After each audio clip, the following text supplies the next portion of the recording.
The United Nations Office for the Coordination of Humanitarian Affairs, OCHA, said 12 workers were injured, 24 abducted and 14 arrested in 2020, in which 56 incidents involving aid workers were reported.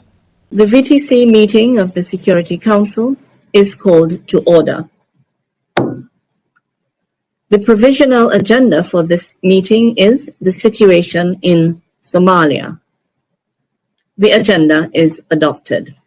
The United Nations Humanitarian Agency said Wednesday attacks on aid workers delivering humanitarian supplies in Somalia resulted in the death of 15 aid workers in 2020.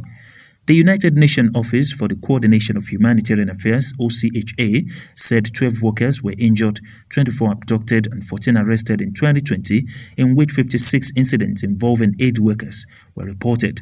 OCHA claimed in its latest humanitarian report that in a single tragic incident, 7 healthcare workers were abducted and subsequently murdered. Several cases of the confiscation of humanitarian supplies, robbery and the harassment of humanitarian personnel were also reported.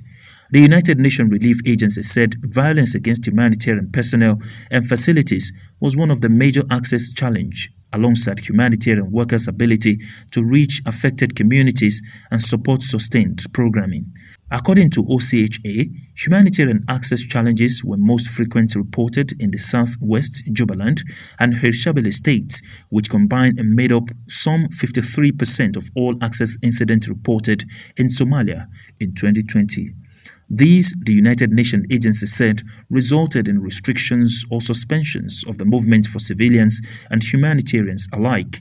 It said COVID-19 restrictions imposed by the government meant that many humanitarian organizations had to modify their ways of reaching those in need.